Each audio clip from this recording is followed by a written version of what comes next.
Hello everyone, क्या हालचाल क्या हालचाल क्या हालचाल। I hope you all are doing great. घर में है, मम्मी पापा साथ है तो एकदम स्वस्थ मस्त और जबरदस्त होंगे। मेरा नाम प्रियांशु शुक्ला, आप सभी का मैथमेटिक्स मेंटर। स्वागत करता हूं आप सभी को फिजिक्स वाला के इस ऑसम से प्लेटफॉर्म पे, जहां पर आज हम पढ़ने वाले हैं डेटा हैंडलिंग। और ये जो काम है ना, ये जो चैप्टर है, इस चैप्टर में आप सब लोग माहिर हो भैया। डेटा को हैंडल करना है यार, डेटा को हैंडल करना है। 1.5 GB per day, 2 GB per day, इतना डेटा आप लोग को मिलता है और आप इसको बड़े प्यार से हैंडल कर लेते हो, तो ये चैप्टर तो आपके लिए बड़ा ही आसान हो गया। बट क्या हम इस चैप्टर में यही पढ़ने वाले हैं? क्या यही होता है डेटा हैंडलिंग मैथमेटिक्स में?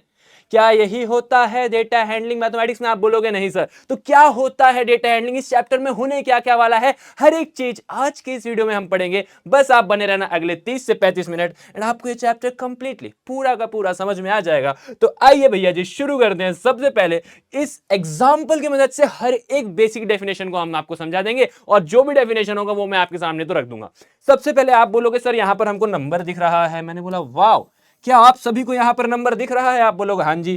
क्या ये नंबर आपको कुछ जानकारी दे रहा है? मैंने आपके सामने कुछ नंबर रख दिया तो आप बोलोगे बहुत अच्छी बात है, बट वो नंबर अगर आपको कुछ जानकारी दे, इंफॉर्मेशन दे, तो उसे हम क्या बोलेंगे? डेटा। यहां पर ध्यान से देखना, यहां पर एक नंबर है 85, 86, 85, 85, 87 एंड सो ऑन। यहां पर नंबर दिए हुए हैं और ये नंबर आपको ये जानकारी दे रहे हैं कि 100 मार्क्स में से मैथमेटिक्स में 20 बच्चों को इतने मार्क्स मिले हैं एनुअल एग्जामिनेशन में। सो ये नंबर्स आपको जानकारी दे रहे, तो ये आपके लिए क्या हो गया? डेटा हो गया। इन रैंडम अगर मैं यहां पर आपके लिए नंबर लिख दूं 1 2 4 5 7 8, तो ये आपको कुछ जानकारी दे रहे हैं क्या? ये कुछ भी हो सकता है। हो सकता है इतनी रोटी आप लोग ने खाई हो सकता है इतने दिनों से आपने पढ़ाई ना किया हो सकता है ठंडी का मौसम है, इतने दिनों से आप लोग ने नहाया ना हो, ठीक है, बट कुछ भी हो सकता है। लेकिन हम इसको डेटा नहीं बोलेंगे अनलेस एंड अनटिल ये आपको कुछ जानकारी ना दे। तो डेटा क्लियर है, ऐसा नंबर्स, ऐसे न्यूमेरिकल वैल्यूज जो आपको जानकारी दे। क्लियर है। अगला चलते हैं कि भैया हर एक न्यूमेरिकल वैल्यू,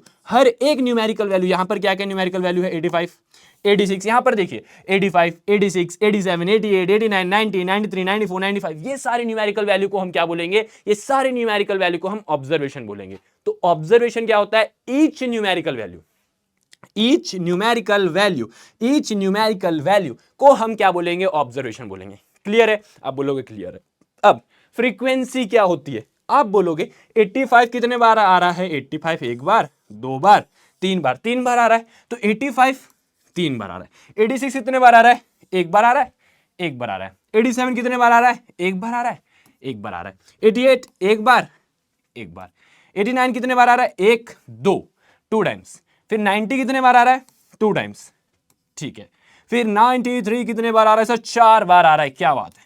94 कितने बार आ रहा है? सर दो बार आ रहा है, ठीक है। 95 कितने बार आ रहा है? आप बोलोगे चार बार आ रहा है, तो यहां पर भी हमने लिख दिया चार बार, ठीक है। तो यहां पर आप क्या देख पा रहे हो? यहां पर आप देख पा रहे हो कि 85 तीन बार, 86 एक बार, 87 एक बार, 88 एक बार, 89 दो बार आ रहा है।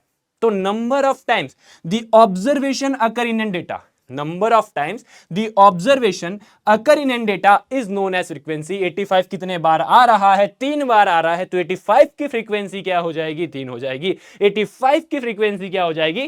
तीन हो जाएगी। तो क्या आप लोग को फ्रीक्वेंसी क्लियर हुआ? फ्रीक्वेंसी मतलब क्या? देखो कुछ बच्चे फ्रीक्वेंसी और मोड में कंफ्यूज हो जाते हैं। तो ये सारे फ्रीक्वेंसी है, लेकिन जिसकी फ्रीक्वेंसी सबसे ज्यादा होगी, किसकी फ्रीक्वेंसी सबसे ज्यादा है? 93 और 95, तो ये इनके मोड कहलाएंगे, ठीक है। तो इसमें कंफ्यूज नहीं होना है। फ्रीक्वेंसी मतलब number of time the observation अगर इन डेटा, एंड जो डेटा सबसे ज्यादा बार आता है उसे हम मोड बोलते हैं। The most common data, the most common, ठीक है। तो आप बोलोगे 93 एंड 95, तो ठीक है सर, यहां तक तो समझ में आ गया। अब बात आती है एक छोटी सी टॉपिक की और, जो कि होता है रेंज। रेंज मतलब बहुत ही सिंपल है, ये जो गिवन डेटा है ये किस दायरे में फैला हुआ है, कहां से लेके कहां तक फैला हुआ है, दैट इज रेंज।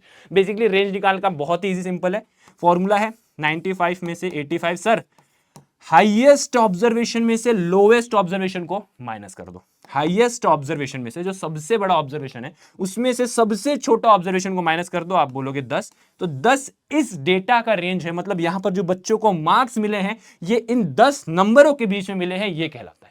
तो सर जी ये सब का डेफिनेशन हमको पेपर में लिखने के लिए मिल जाता तो अच्छा होता। तो लो देखो, डेटा, ऑब्जर्वेशन, रेंज, फ्रीक्वेंसी, सबकी डेफिनेशन आपके सामने दी हुई है और आप इसको देखोगे आपको समझ में आ गया होगा, ठीक है। आप बोलोगे ठीक है सर ये सारी बात तो हमें समझ में आ गई सर जी, लेकिन इस चैप्टर में मोस्ट इंपॉर्टेंट टॉपिक जहां से चैप्टर शुरू होता है वो है ये, जो कि सर्कल ग्राफ और पाई चार्ट।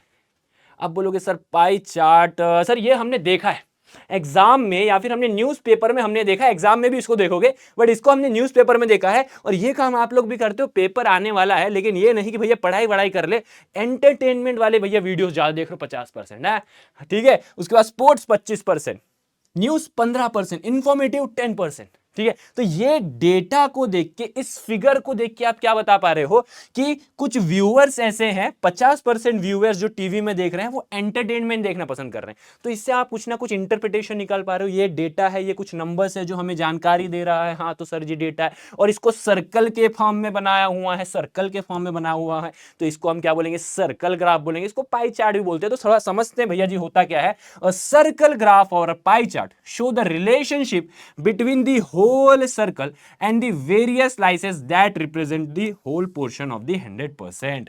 ठीक है, तो आप बोलोगे ठीक है सर, यहां पर आप इस तरीके से बता सकते हो ना, 50% का मतलब क्या है, 50/100। अरे परसेंटेज हटाने के लिए यही ना करते हो, आपको कितने परसेंट मिले, आप बोलोगे 85%। तो ये 85% का मतलब क्या होता है, 85/100। अगर मैं बोलता हूं मेरे मोबाइल में 95% है, तो इसका मतलब क्या होगा, 95/100।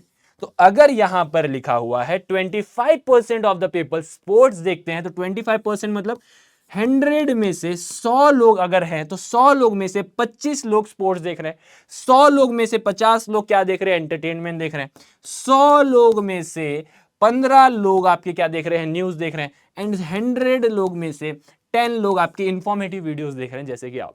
ठीक है, बट यहां पर अगेन ये इसको सिंप्लीफाई वर्जन में ये नहीं कि 100 ही हो सकता है, ये कुछ भी हो सकता है, मल्टीपल ऑफ 100 या कुछ भी हो सकता है, बट आप इसको परसेंटेज के फॉर्म में जब भी लिखेंगे तो डिवाइड में 100 ही आएगा। ठीक है, आगे क्वेश्चंस और करेंगे, बेहतर तरीके समझ में आएगा। सर्कल, आई होप आपको समझ में आएगा कि सर्कल ग्राफ क्या होता है।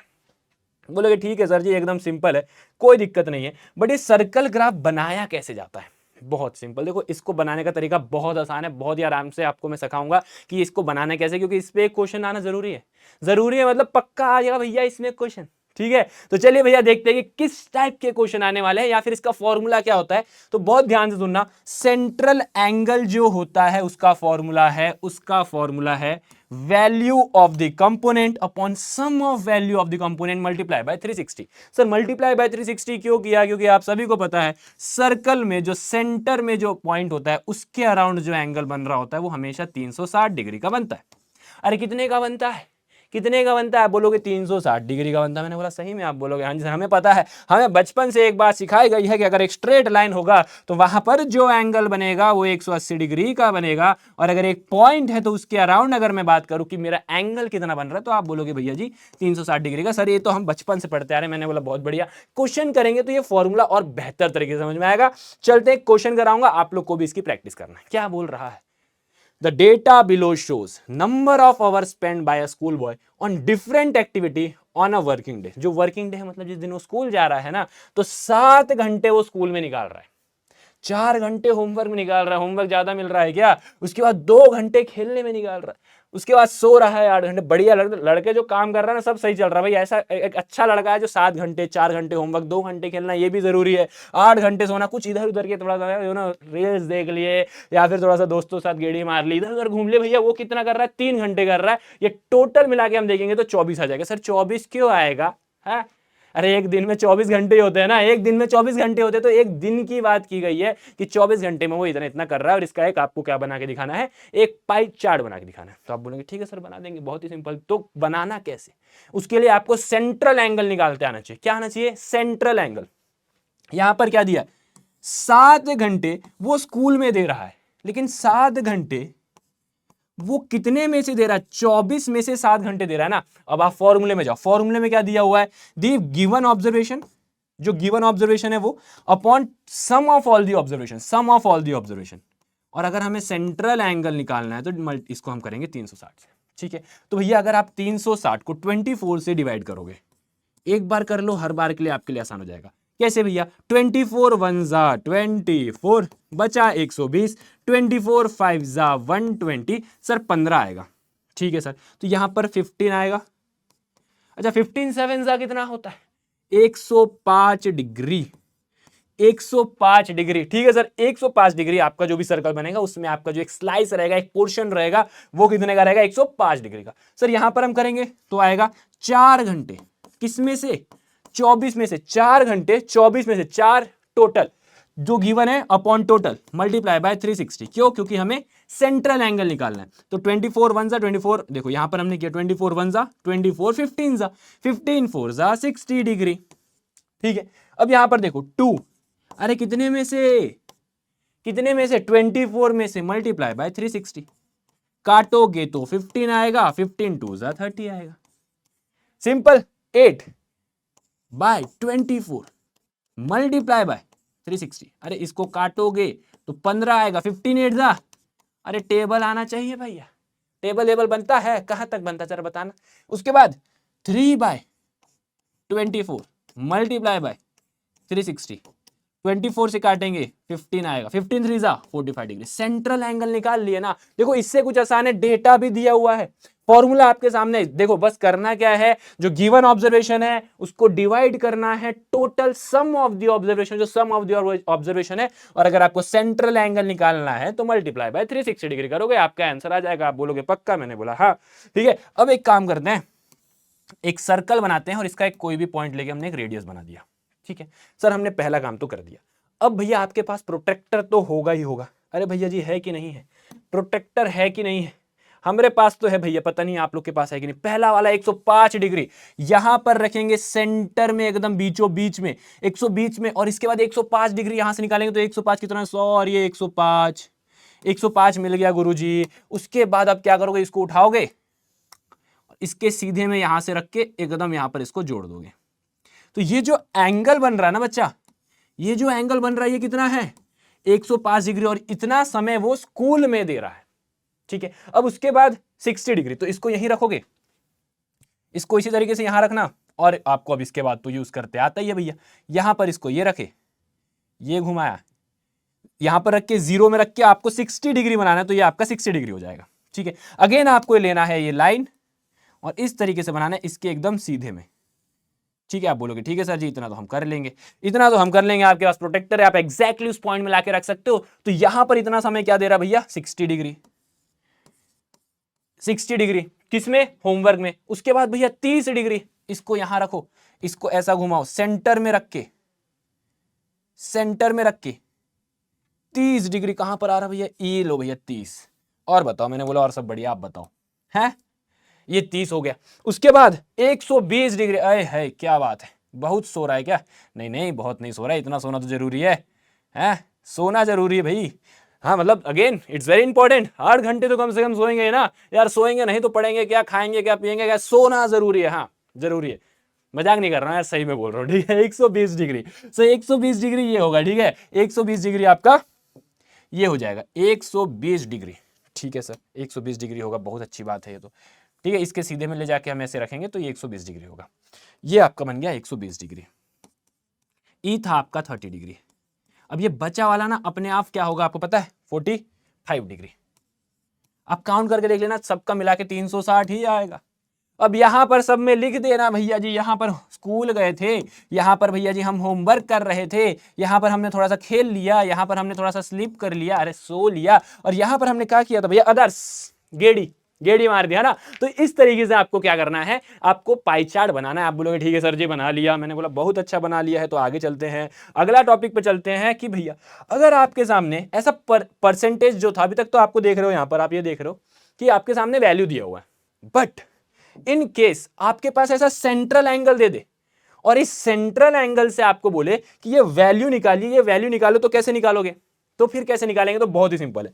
सीमेंट क्या है, जैसे कोई भी एक क्वेश्चन है, मान लो उसमें लिखा हुआ है कि ये सीमेंट जो है वो 72 डिग्री में आ रहा है ना, 72 डिग्री है। तो आपको अगर ये डिग्री हटा के आपको इसको परसेंटेज के फॉर्म में लेके जाना है, तो बहुत ही सिंपल है। डिग्री हटाना है तो डिवाइड बाय 360, डिग्री हटाना है तो डिवाइड बाय 360 मल्टीप्लाई बाय 100% आ जाएगा। 72 1 जा 72, 72 5 जा ना, 5 जा ही होगा। आप बोलोगे हाँ जी सर 20%, 20% आपका क्या निकल गया? सीमेंट निकल गया। उसके बाद आपका हम अगर बात करें स्टील की, अगर हम बात करें स्टील की, कितना हो जाएगा? 36 डिग्री। अगर मुझे डिग्री हटाना है तो डिवाइड बाय 360, डिग्री हटाना है डिवाइड बाय 360, परसेंटेज लगाना है मल्टीप्लाई बाय 100%, करेंगे इसको सॉल्व तो आपका आंसर आएगा 10%। और इसी तरीके से आप सारे वैल्यूज निकाल सकते हो, इसी तरीके से आप सारे के सारे वैल्यूज निकाल सकते हो, बिलीव मी, सारे के सारे वैल्यूज।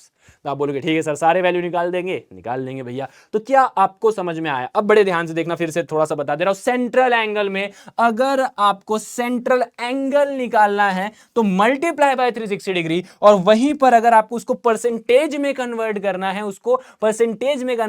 है, तो मल्टीप्लाई बाय 100। और यहां पर हम क्या कर रहे थे, टोटल लिख रहे थे, लेकिन यहां पर हमको डिग्री हटाना है, तो डिग्री हटाने के लिए डिवाइड बाय 360। क्लियर है? आपके सामने अगर मैं रख दूं कि भैया जी आप यहां पर अगर मैं एक नंबर दे दूं, मान लो 108 डिग्री है, और इसको मैंने बोला कि इसको कन्वर्ट करो परसेंटेज में, तो क्या करोगे? 108। सर जी आपने बोला है डिग्री हटाना है डिवाइड बाय 360, परसेंटेज लगाना है मल्टीप्लाई बाय 100%। क्लियर है? अगर कहीं पर आ जाता है कि मान लो आपको सामने ऐसा दे दिया कि ये है आपका 50%, आपको दे दिया ये 50% है, और 50% से बोल रहा है, ये बोल रहा है कि 50% से इसको कन्वर्ट करो सेंट्रल एंगल में, इसको कन्वर्ट करो सेंट्रल एंगल में। अब क्या करेंगे भैया जी? परसेंटेज हटाना है, अब परसेंटेज हटाना है तो डिवाइड बाय 100, परसेंटेज हटाना है तो डिवाइड बाय 100, सेंट्रल एंगल में कन्वर्ट करना है तो मल्टीप्लाई बाय 360 डिग्री। बहुत ही सिंपल है, आपको बस इतना समझना है, इसको मुझे परसेंटेज में बदलना है तो मल्टीप्लाई बाय 100%, इसको मुझे सेंट्रल एंगल में बदलना है तो मल्टीप्लाई बाय 360 डिग्री। यहां से मुझे डिग्री हटाना है, जो चीज हटाना है उसको मैं डिवाइड करूंगा 360 से। अब जैसे यहां पर मुझे परसेंटेज हटाना था तो डिवाइड बाय 100%। तो अगेन आप इस पे ज्यादा क्वेश्चंस करेंगे, देखो कंफ्यूज बिल्कुल नहीं होना है। देखो आपको बस इतना दिमाग में लेके चलना है क्या, कि जिसमें बदलना है उससे मल्टीप्लाई करेंगे, जिसमें बदलना है उससे मल्टीप्लाई करेंगे। भैया जी तुम मिट क्यों रहे हो हैं? और जिसको हटाना है, डिग्री हटाना है डिवाइड बाय 360, परसेंटेज हटाना है डिवाइड बाय 100। ठीक है, इसको अभी के अभी कन्वर्ट करो जरा, कन्वर्ट करके इसका होमवर्क में जवाब दो मुझे। इसको कन्वर्ट करना है आपको सेंट्रल एंगल में, सेंट्रल एंगल में इसको कन्वर्ट करो सेंट्रल एंगल में, और इसका जवाब दो मुझे। ठीक है, आप बोलोगे ठीक है सर जी अभी दे देंगे, बहुत बढ़िया सर, ये बात तो समझ में आ गई। अब बात आती है अगला टॉपिक जिसका नाम है प्रोबेबिलिटी। प्रोबेबिलिटी क्या होता है? बहुत पहले सुन रहे हैं सर, हो सकता है आज भारत मैच जीत जाए, इंडिया वर्सेस इंग्लैंड का मैच चल रहा है, हो सकता है जीत जाए, हो सकता है हार जाए। तो हम जब ये बोलते हैं कि हो सकता है आज बारिश होगी, यहां पर जब हम बात करते हैं ना, और इसको जब हम नंबर्स के फॉर्म में लिखेंगे तो ये प्रोबेबिलिटी होती है। सुनना क्या बोल रहा है, probability is the measure of how likely something is going to happen. कोई भी चीज होने की क्या संभावना है, उसको जब हम नंबर्स के फॉर्म में लिखेंगे ना, तो उसी को हम बोलते हैं प्रोबेबिलिटी। ठीक है, अगर किसी की प्रोबेबिलिटी 0 आ रही है, प्रोबेबिलिटी हमेशा 0 से 1 के बीच में रहती है, अगर किसी की प्रोबेबिलिटी 0 आ रही है तो इसका मतलब है वो चीज होना ही पॉसिबल नहीं है, वो चीज होना ही पॉसिबल नहीं है। मैंने बोला चलिए भैया हम लोग खेलते हैं क्या, लूडो, छोड़ो पढ़ाई वढ़ाई सर, चलो लूडो खेलते हैं, आ जाओ भाई लूडो खेलते हैं, आ जाओ। मैंने बोला लूडो में मेरा साथ आया, बोलोगे सर पागल बना रहे हो क्या, ये तो पॉसिबल ही नहीं है, ये इवेंट, ये चीज होना ही पॉसिबल नहीं है। तो आप बोलोगे हाँ, मैंने भी बोला हाँ बिल्कुल पॉसिबल नहीं है। ठीक है, तो यहां पर आप बोलोगे ये, एंड वन मीन्स अगर किसी का प्रोबेबिलिटी 1 आ रही है, तो आप बोलोगे ये चीज होके ही रहेगी भैया, इसको कोई नहीं रोक सकता, ये चीज होके ही रहेगी। मैंने बोला आप लोग पेपर में अच्छे मार्क्स स्कोर करेंगे, इसकी प्रोबेबिलिटी 1 है, मतलब ये चीज होके ही रहेगी, इसको कोई रोक नहीं सकता, इसको कोई रोक नहीं सकता। तो आप बोलेंगे ठीक है सर कोई नहीं रोक सकता, तो अच्छी बात है सर, हम भी नहीं रोक सकते। अरे आपके ऊपर ही है सब, आप चाहोगे तो पेपर में टॉप करोगे, नहीं चाहोगे तो नहीं कर पाओगे। ठीक है, तो चलिए सर इस पे कुछ क्वेश्चन करते हैं। देखो फॉर्मूला देख लो, फॉर्मूला है number of favourable outcome upon total number of outcome. अब ये आउटकम क्या होता है इसको समझेंगे, और इसके बाद जब मैं आपको क्वेश्चन कराऊंगा तो बेहतर तरीके से लंबे समय के लिए याद रहेगा। बट ये फॉर्मूला है, इसको देख लो। देख लिया? आप बोलोगे देख लिया सर। तो चलिए, मैंने बोला जब भी मैंने कॉइन को टॉस किया तो या तो हेड आएगा या तो टेल आएगा, या तो हेड आएगा या तो टेल आएगा। तो कितने ऑब्जर्वेशन आ रहे हैं, कितने ऑब्जर्वेशन आ रहे हैं बच्चा? 2 ऑब्जर्वेशन आ रहे हैं। कौन कौन से? या तो हेड आएगा या तो टेल आएगा। मैंने बोला कि हेड आने की संभावना क्या है, हेड आने की संभावना क्या है? आप बोलोगे सर पॉसिबल आउटकम 1 है और टोटल आउटकम 2 है। पॉसिबल आउटकम 1 है और टोटल आउटकम कितने? 1 और 2, 2 ही आउटकम पॉसिबल है, 1 और 2, तो 1/2। फॉर्मूला देखो, number of favourable outcome favourable outcome, ये इवेंट होने की क्या संभावना, कितने चांसेस है, एक, कितने में से, दो में से। सर टेल की भी बता देते तो अच्छा रहता, तो मैंने बोला लो 1/2। ठीक है, अब यहां पर देखो, जब मैंने दो कॉइन को फेंका तो यहां हो सकता है पहली बार में हेडेड आ जाए, या हो सकता है भैया जी टेल टेल आ जाए, या हो सकता है पहले वाले में हेड आ जाए दूसरे वाले में टेल्स आ जाए, या हो सकता है पहले वाले में टेल्स आ जाए दूसरे वाले में हेड आ जाए। यही चार संभावना है। आप करना एक बार ऐसे कॉइन लेना, ऐसे टॉस करना, दोनों हेड दोनों टेल, या तो पहले में हेड दूसरे में टेल, या पहले में टेल दूसरे में हेड। इसको याद रखना, ये दोनों अलग अलग ऑब्जर्वेशन है। आप बोलोगे ठीक है, तो मैंने बोला दोनों हेड आने की संभावना क्या है, दोनों हेड आने की संभावना क्या है, what is the probability of getting both head. आप बोलोगे सर एक बार आ सकता है, कितने में से, टोटल ऑब्जर्वेशन कितना है, 1 2 3 4, 1/4। तो नीचे क्या लिखोगे, total observation, sum of all the observation, and ऊपर फेवरेबल आउटकम। मैंने बोला एक हेड और एक टेल आने की संभावना बताना जरा। मैंने बोला एक हेड और एक टेल। अब मैं ये नहीं बोल रहा हूं कि हेड टेल या टेल हेड, मैंने बोला एक हेड और एक टेल आने की संभावना क्या है। तो एक हेड और एक टेल, एक हेड और एक टेल आने की संभावना 2 है, कितने में से, 4 में से। 2 है 4 में से, तो आंसर आ जाएगा 1/2। आंसर क्या आ जाएगा, 1/2। तो प्रोबेबिलिटी बहुत इजी, अगर आप इसको प्यार समझ लो। आ जाओ भैया लूडो खेलते हैं, लूडो खेलोगे तो क्या क्या संभावना है आपके आने की। आप बोलोगे सर हम 1 2 3 4 5 6, इसके अलावा तो सर कुछ और नहीं आ सकता। आ सकता है क्या, अरे या तो एक आएगा या तो दो आएगा। ये अलग बात है जब हम लोग एकदम घर के पास पहुंच जाएंगे, जिसको पिकाना बोलते हैं, ऐसे कुछ बोलते हैं ना, तब हमें क्या चाहिए होगा, एक चाहिए होगा, तब आएगा 6। और जब हम घर के अंदर बैठे होंगे ना, जहां पर हमको 6 चाहिए बाहर निकलने के लिए, वहां पर आएगा, दैट्स डिफरेंट थिंग यार, वो अलग चीज है। बट यहां पर ऑब्जर्वेशन कितने आ सकते हैं, 1 2 3 4 5 6, यही आ सकते हैं। ठीक है, आप बोलोगे सर यही आएंगे। मैंने बोला what is the probability of getting an even number. Even number आने की संभावना क्या है। आप बोलोगे सर इवन नंबर, सर या तो 2 होगा, या तो 4 होगा, या तो 6 होगा, या तो 2 या तो 4 या तो 6, यही हो सकता है। तो मैंने बोला कितने नंबर्स इवन नंबर आ सकते हैं। आप बोलोगे सर 3, 1 2 3 पॉसिबल आउटकम। और टोटल आउटकम कितने, 1 2 3 4 5 6। वाह, मैंने बोला what is the probability of getting a prime number. Sir ji prime number आने की संभावना क्या है, प्राइम नंबर क्या है सर, 2 3 और 5। 1 is neither prime nor composite, याद रखना, 1 ना ही प्राइम है ना ही कंपोजिट है। तो कितने आपके प्राइम नंबर आ रहे हैं, 3, कितने में से, 6 में से। 1 2 3 कितने में से, 6 में से। What is the probability of getting a number more than 4, more than 4, 4 से ज्यादा आने की संभावना क्या है। अरे भैया 4 से ज्यादा या तो 5 आएगा, या तो 6 आएगा, कुछ और हो सकता है क्या। 4 से ज्यादा या तो 5 आएगा या तो 6 आएगा। So what is the probability, this is 2/6, that is 1/3। 2/6, 2 क्यों लिखा सर, 4 से ज्यादा या तो 5 या तो 6 आएगा, तो 2 ऑब्जर्वेशन है तो 2 लिखोगे, नीचे 6 लिखोगे। आप बोलोगे ठीक है सर इतना तो हम कर ही देंगे। मैंने बोला बहुत बढ़िया, चलो भैया खेलते हैं पत्ते, है ना। क्या करेंगे अब, पत्ते खेलेंगे, आ जाओ। नहीं खेल, मतलब अगेन खेल सकते हैं, ठीक है, अनलेस एंड अनटिल ये आप इस पे कुछ वो ना कर रहे हैं, बेट नहीं कर रहे हैं, ठीक है। बट अगेन ये बहुत ही प्यारी चीज है, आप इसको समझ सकते हैं। ये आपने कहीं ना कहीं आपने देखा होगा। आप यहां पर क्या बोलोगे, सर जी ये हमको देखा हुआ है, इस तरीके के 4, इस तरीके के टोटल 52 कार्ड्स होते हैं।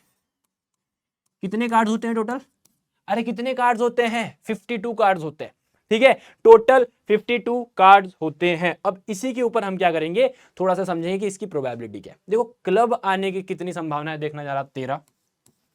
डायमंड कितने आ सकते हैं, 13। हार्ट कितने आ सकते हैं, 13। और स्पेड कितने आ सकते हैं, 13। देख लो भैया सब 13 13 है, ये भी 13 है, ये भी 13 है, सब कुछ 13, सब कुछ 13, कुछ नहीं मेरा, 13 तुझको अर्पण क्या लागे मेरा। अरे देख लो 1 2 3 4 5 6 7 8 9 10 11 12 13, ठीक है। और इसी तरीके से सब 13 है, ठीक है। आप बोलोगे हाँ जी सर। आगे नंबर कार्ड्स कितने हैं भैया, नंबर्स कार्ड कितने हैं बताइए। तो देखो नंबर कार्ड कौन कौन से हैं, या तो 2 होगा, या तो 3 होगा, या तो 4 होगा, या तो 5 होगा, या तो 6 होगा, या तो 7 होगा, या तो 8 होगा, 8 होगा, या तो 9 होगा, या तो 10 होगा। सर एक नहीं होता, नहीं होता, देख लेना कार्ड में एक नहीं होता, चालू इक्के से होता है, और 2 3 4 5 6 7 8 9 10, ठीक है। तो कितने नंबर हुए, 1 2 3 4 5 6 7 8 9, टोटल कितने नंबर है, 9 है। और 9 कितने बार है, आप बोलोगे सर यहां पर भी 9 है। आइए देखते हैं, सर जी यहां पर भी 9 है, यहां पर भी 9 है, यहां पर भी 9 है, यहां पर भी 9 है। क्या नंबर कार्ड की बात हो रही है, नंबर कार्ड की बात हो रही है। 9 यहां पर, 9 यहां पर, 9 यहां पर, 9 यहां पर, जहां देखो वहां 9, हर जगह सिर्फ 9 ही 9, मतलब 9 4 36। टोटल नंबर कार्ड कितने आ गए, अरे भैया नंबर कार्ड कितने आ गए, कितने आ गए, 36, ठीक है। सर फेस कार्ड, पहली बात ये फेस कार्ड क्या होता है समझना। फेस मतलब जिसमें आपको बेसिकली फेस दिख रहा है। कहां दिख रहा है भाई फेस, कहां दिख रहा है, देखो ये दिख रहा है, इसको जैक, क्वीन, किंग, कई जगह इसको जोकर बोल देते, बट इसको जैक, क्वीन और किंग। ठीक है, आप बोलोगे हाँ सर 3 यहां पर, 3 यहां पर, 3 यहां पर, 3 यहां पर, टोटल नंबर ऑफ कार्ड्स जो कि आपके फेस कार्ड है वो कितना है, 3, 3 6, 3 9, 3 12। आप बोलोगे ठीक है सर 12 कहां गया, यहां गया। एस, एस मतलब इक्का। अरे कितने इक्के हैं, एक इक्का, दो इक्का, तीन इक्का, चार इक्का, कितने इक्के भैया जी, 4 इक्के। कितने इक्के हैं, 4। अच्छा ब्लैक कार्ड कितने हैं, ब्लैक कार्ड कितने देखना जरा। आप बोलोगे सर ये और ये ब्लैक है, मतलब ये 13 और ये 13, तो ब्लैक कार्ड कितने हुए, 26। और रेड कार्ड कितने हुए, सर जी ये 13 और ये 13, तो रेड कार्ड कितने हुए, ये भी आपके 26 हुए, ये भी आपके 26 हुए। So you will say sir this is 26 and this is 26। अच्छा एक और होता है, वो होता है ऑनर कार्ड। ऑनर कार्ड, अब ये ऑनर कार्ड में क्या होता है पता है, एक इक्का होता है, फिर एक होता है जैक, एक होता है क्वीन और एक होती है क्वीन। इक्का, जैक, क्वीन, किंग। तो ये तो हो गए 4, सर जी ये तो हो गए 4, यहां पर 1 2 3 4, सिमिलरली यहां पर 4, यहां पर 4, यहां पर 4, तो टोटल 16 ऑनर कार्ड होते हैं। मतलब फेस कार्ड और ऑनर कार्ड में एक ही चीज का फर्क है, वो है इक्के की। ठीक है, आप बोलोगे हाँ जी सर सब चीज क्लियर हो गया। इसी पेज में सारे आपके प्रोबेबिलिटी के जो एज से क्वेश्चन बन सकते हैं यहीं से बनेंगे। ठीक है, यहीं से बनेंगे, थोड़े बहुत क्वेश्चन ऊपर नीचे करके बना सकता है, बट अगर आपने ना इस पत्तों के खेल को जान लिया कि भैया कौन कितना होता है, तो क्वेश्चन को कहीं भी घुमा फिरा के दे दे आप उससे निकाल सकते हो, उसकी टेंशन नहीं लेने, बस आपको इतना पता होना चाहिए। ठीक है, अब मैं बोला कि क्लब आने की प्रोबेबिलिटी क्या होती है, तो भैया possible outcome upon total outcome 1/4, possible outcome upon total outcome, possible outcome upon total outcome, total 52 ही है ना, अरे possible outcome upon total outcome, possible outcome upon total outcome. ठीक है, possible outcome upon total outcome, possible outcome upon total outcome. अब तो सब निकल गए सर, सब निकल गए, कुछ नहीं बचा गुरुजी, कुछ नहीं बचा। इसका तो आप बताओगे प्रोबेबिलिटी, इसका तो आप जवाब दोगे प्रोबेबिलिटी में क्या आंसर आएगा। प्रोबेबिलिटी में आप जवाब दोगे क्या, possible outcome upon total outcome, possible outcome upon total outcome. दो फॉर्मूला और इस चैप्टर में हर एक चीज खत्म यार, पहला सेंट्रल एंगल वाला और दूसरा प्रोबेबिलिटी वाला, दो एंगल्स और सब खत्म। ठीक है, तो आइए भैया इस पे कुछ क्वेश्चंस करते हैं। क्या द एडजॉइनिंग फिगर, कहां भैया फिगर ए देखो, फिगर आया है, the adjoining figure show a spinning wheel divided into 8 sector, 8 हिस्सों में बटा है, एक हिस्सा दो हिस्सा, इस तरीके से 8 हिस्सों में बटा है, बहुत बढ़िया। 3 sectors are painted red, 3 sector को रेड कलर से पेंट किया, तो हम भी रेड कलर से पेंट करेंगे, हमारे पास भी व्यवस्था है भैया रेड कलर से पेंट करने की। हाँ आपके पास भी होगी, लेकिन आप पेपर मत करने लगना, ठीक है। And 5 are painted white, okay, पहले व्हाइट कर देते यार, हमारे पास पहले से व्हाइट था, पहले कलर चेंज किया हमने, कोई बात नहीं। द व्हील इज स्पिन्ड, इस व्हील को ऐसा घुमा दिया गया, ठीक है। What is the probability of getting a white sector, white sector आने की संभावना क्या है, बताओ जरा। व्हाइट, अच्छा इसमें व्हाइट के पॉसिबल आउटकम कितने, ये बताओ, व्हाइट के पॉसिबल आउटकम कितने हैं, 1 2 3 4 5। व्हाइट के पॉसिबल आउटकम कितने हैं, 5। अच्छा टोटल आउटकम कितने हैं, टोटल आउटकम कितने कितने 8। तो what is the probability of getting a white sector, white sector आने की प्रोबेबिलिटी क्या है, 5/8। जहां पर red sector, probability of getting a red sector, कितने रेड सेक्टर के पॉसिबल आउटकम कितने हैं सर, 1 2 3 3। Total outcome 1 2 3 4 5 6 7 8, 3/8। यार इतना आसान है ना, इतना आसान है कि भैया आप सोचते रह जाओगे सर इतना आसान। मैंने बोला हाँ भैया, तो इसका जवाब आप दो दोगे, अरे इसका जवाब आप कमेंट सेक्शन में दे दोगे, ये क्वेश्चन को पढ़ेंगे और इसका जवाब आप कमेंट सेक्शन में दोगे, हलवा क्वेश्चन 1 और उसके नीचे चारों क्वेश्चन का जवाब। ठीक है, तो आप बोलोगे ठीक है सर। तो आई होप आपको ये डेटा हैंडलिंग समझ में आया होगा। जो डेटा आप अभी तक हैंडल कर रहे थे वो था मोबाइल का, अब आपको कुछ और हैंडल करना है, वो है ये, और दोनों में मजा बहुत आता है यार। आई होप आपको ये चैप्टर समझ में आया होगा। मिलते हैं आप सभी से नेक्स्ट चैप्टर में। हाँ, जितने भी बच्चे बोल रहे सर ये चैप्टर मैं बता रहा हूं, हर एक चैप्टर आपको मिलेगा कुछ दिनों में। ठीक है, आने वाले समय में आपको हर एक चैप्टर मिलेगा, बस आपको इसको बढ़िया से पढ़ना है एंड पेपर को फोड़ना है। सो बहुत बहुत धन्यवाद, मिलते हैं आप सभी से नेक्स्ट क्लास में। Till then take care, bye bye.